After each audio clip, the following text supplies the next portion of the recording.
In modern boxing, few names resonate louder than Saul Canelo Alvarez. From his humble beginnings in Guadalajara to becoming the face of the sport, his career has been defined by ambition, risk, and the relentless pursuit of greatness. What a performance by Canelo Alvarez. Maybe all things considered, the most electrifying of Canelo Alvarez's career. Across 2 decades, he has conquered 4 weight divisions, unified entire championships, and shared the ring with legends. And now the hatred, the enmity forgotten. Upon each showing, he's evolved into a fighter whose blend of skill, resilience, and star power has made him boxing's premier attraction.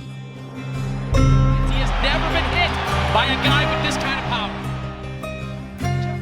Now, with his legacy firmly secured and history already written, Canelo steps into yet another monumental challenge, this time against Terence Crawford, a fellow pound-for-pound great. Beautiful work by Crawford! It's the latest chapter in a career that's continually pushed boundaries and one that promises to shape how his legacy will ultimately be remembered. Welcome to the career story of Saul Canelo Alvarez.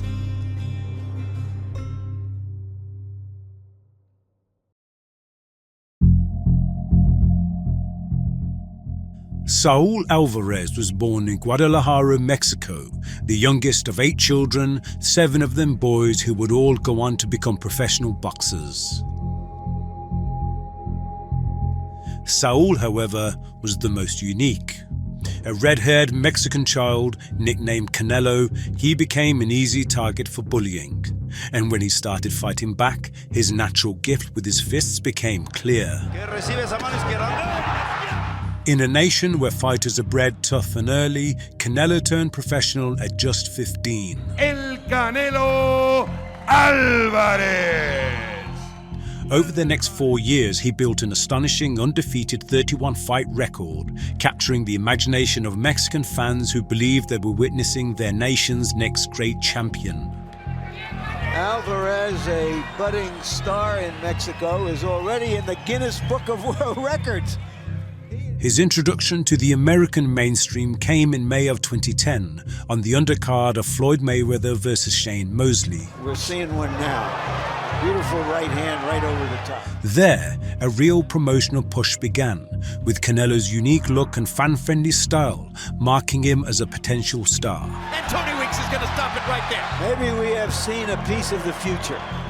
The TKO win over Jose Cotto was followed by dominant victories over Carlos Boldemir and Lovemore Ndu, cementing his place on the world stage.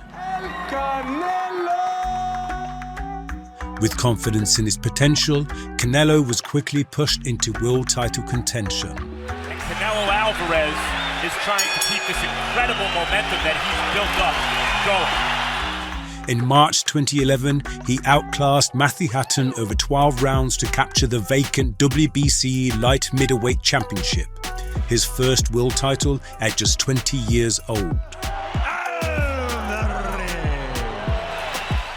He defended it with 3 stoppage wins over Ryan Rhodes, Alfonso Gomez, and Kermit Cintron. Good combination by Alvarez. Yet his team knew that beating contenders alone would not elevate him into superstardom. Big names were needed, and veterans like Shane Mosley and Miguel Cotto, faded but still respected, fit the bill. But when Canelo lands, he's knocking Shane's head back. Mosley was overcome with ease over 12 rounds, and a destructive 5-round performance against Josecito Lopez seemed to set up a lucrative clash with Puerto Rico's Miguel Cotto. Who will win? Cotto will win. It's a good fight. I hope so too. But with Cotto's surprise loss to Austin Trout, plans changed. And still champion Austin. Calls grew for Canelo to face Trout instead, who, unlike Cotto, was an undefeated 26-0 fighter in his prime, and as a relative unknown, presented a level of risk that Canelo's handlers preferred for him to not take.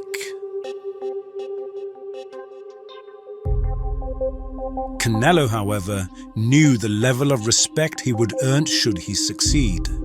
And in April of 2013, he stepped through the ropes to claim the most impressive scalp of his young career. You have a conventional fighter, and there is Canelo dropping. Canelo's decision to face Austin Trout so early drew widespread praise. It showed a maturity beyond his years and gave him the belief that he could compete with the very best. And that confidence quickly steered him towards the sport's ultimate challenge, Floyd Mayweather Jr., the pound-for-pound king and boxing's biggest attraction. Teddy, we're watching Floyd make the walk to the stage. He looks confident, but then again, he always does. The lure was irresistible, not just the career-high payday, but the promise of glory on the grandest stage. Mayweather's team, meanwhile, took advantage of both Canelo's eagerness and naivety by insisting on a 152-pound catchweight, 2 pounds below the division limit. The big story, though, Al Bernstein, Canelo Alvarez, going hit. There's nothing left that can come off his body. 152, but he made weight. The anticipation reached fever pitch as the bout went on to break records, generating $150 million from 2.2 million pay-per-view buys, making it the highest grossing fight in boxing history at the time. Here we go. The action inside the ring, however, introduced Canelo to a harsh dose of reality, as the elusive Mayweather glided his way to a decision victory to claim the WBC, WBA, and Ring Magazine titles that were on the line. Why weren't you able to get it going tonight? No, simplemente no pude agarrarlo. For a young champion whose rise had been built on self-belief, the loss on such a stage was crushing. But instead of breaking him, the setback fueled his determination, as he vowed never to be outclassed again and sharpened his game with a renewed hunger to improve. There's a lead left uppercut and referee. He wasted little time with tune-ups, stopping the rugged Alfredo Angulo before facing the Cuban counterpuncher Erislandy Lara, who, much like Austin Trout a year earlier, presented a level of risk Canelo insisted on pursuing. I didn't like this fight. It's a dangerous fight. I want to fight Lara. Que Oscar no haya recomendado pelear con él, pero en lo personal yo quiero pelear con los rivales más peligrosos y ganar esta pelea por orgullo.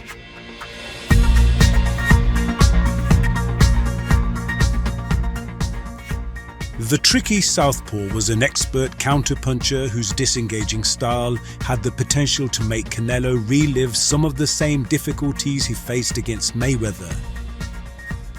But this time, the Mexican had the tactical sense to adjust, cut the ring, and ramp up the pressure with heavier punching to earn a close, split-decision victory.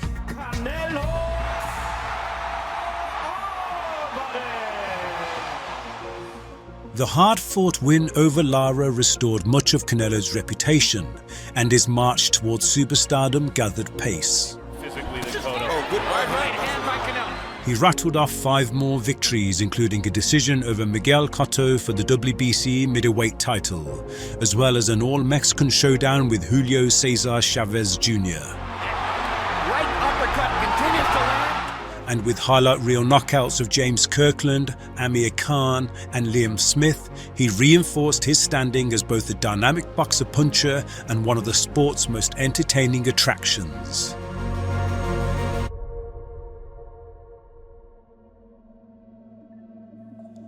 But while Canelo was rising, a new force was terrorizing the middleweight division. Golovkin's gonna have to do what he has to do.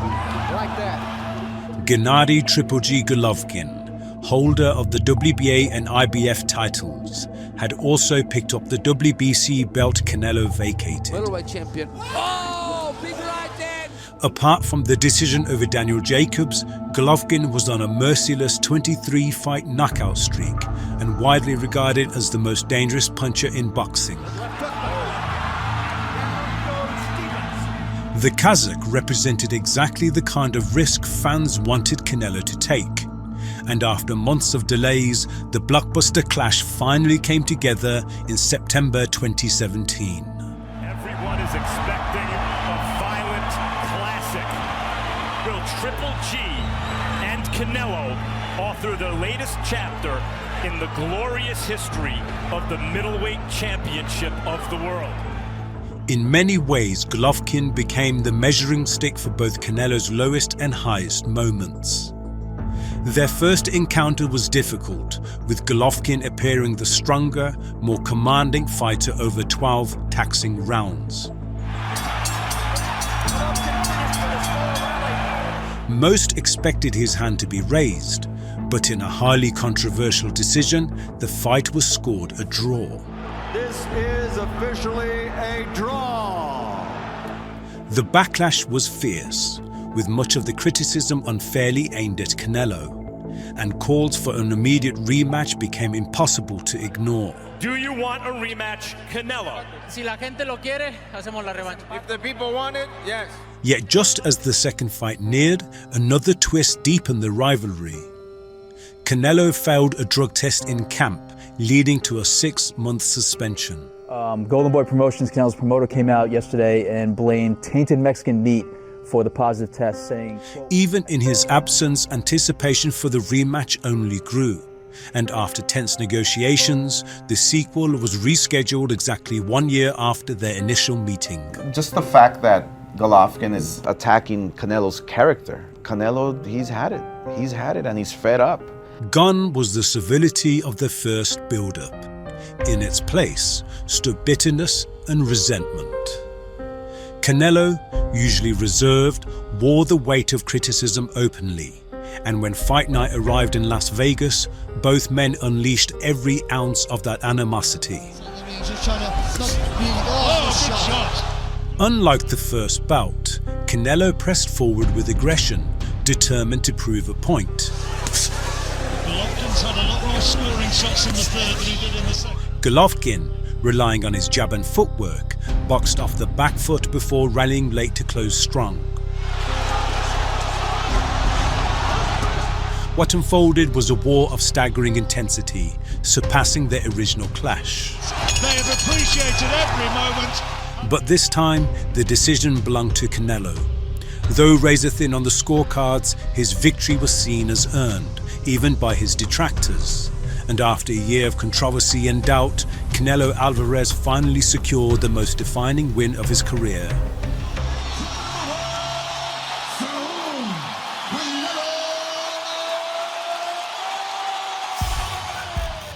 The victory over Golovkin elevated Canelo to the very peak of the sport, giving him both the profile and financial clout to embark on one of the most dominant runs in recent boxing memory. The ref's going to wave this fight over. Oh, big body shot. After 2 successful outings against Rocky Fielding and Daniel Jacobs, he briefly jumped up to light heavyweight to stop a faded Sergey Kovalev for the WBO title, making him a 3-weight world champion. There's fifth gear. Canelo is the light heavyweight champion of the world. But Canelo ultimately settled on a singular goal: to stay at 168 and unify the entire super middleweight division.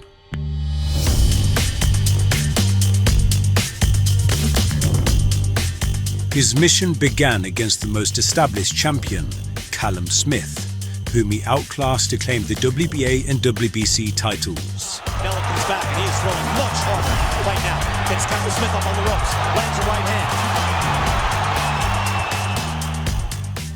Next came Billy Joe Saunders, the slick WBO champion, whose reign ended with a satisfying bone-crunching assault. And it is over. They have stopped the fight.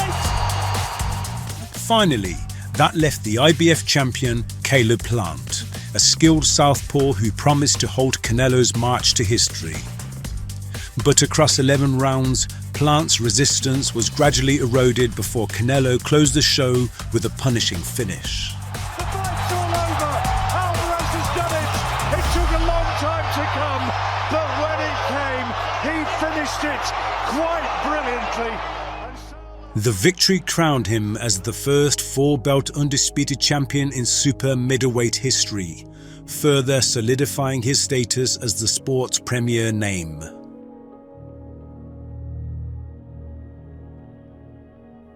His triumph at 168 was historic, but not unique. Other champions across different weight classes had also unified their divisions. And determined to separate himself further, Canelo sought to make history as the first fighter ever to become undisputed in 2 separate weight classes.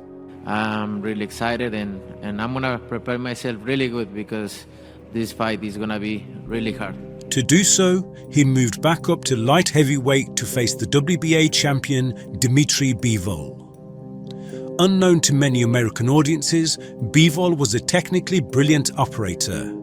Fleet-footed, sharp at range, and built on the disciplined Soviet style of boxing. And stylistically, he was perhaps the toughest opponent Canelo could have chosen at the higher weight. I think people are sleeping on Bivol. I think it's going to be a great fight. I think Bivol can go in there. He's been waiting for this opportunity for a long, long time. Normally, Canelo's speed and skill had been enough to offset the many size disadvantages at these higher weights. But on this occasion, Bivol responded with nimble movement, crisp combinations, and masterful control of distance. Canelo struggled to establish himself as the Russian swept the majority of the rounds, handing the Mexican the second defeat of his career.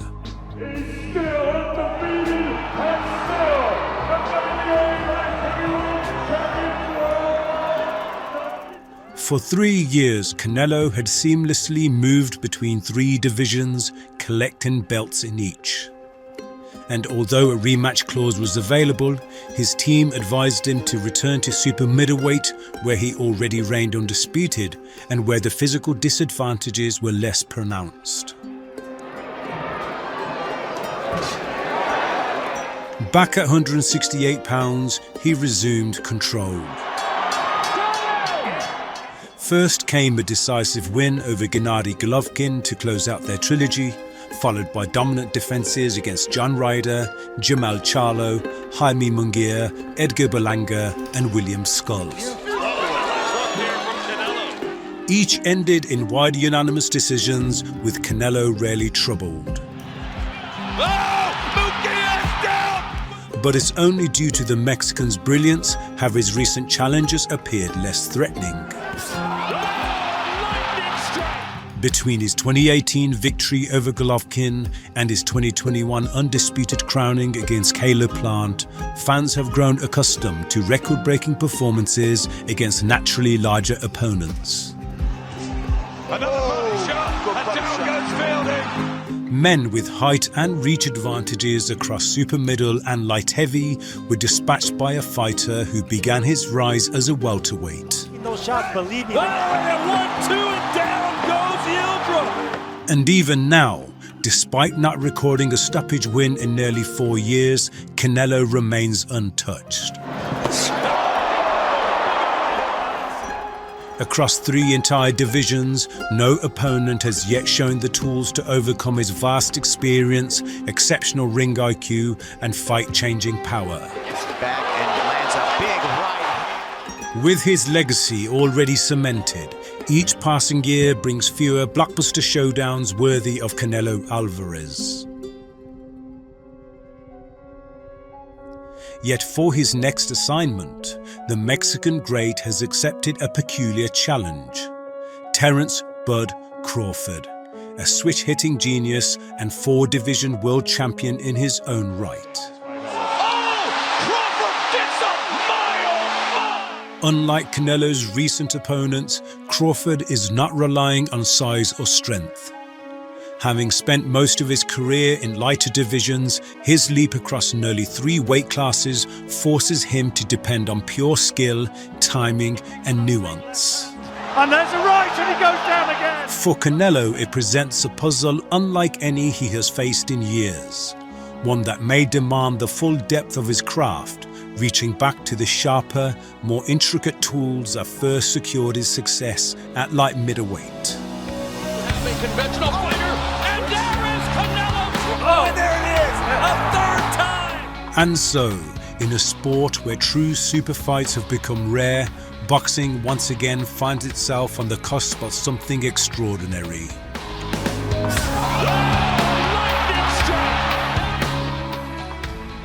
two of the era's defining champions, colliding in a bout that will not only test Canelo's longevity, but also redefine what it means to be great in this generation.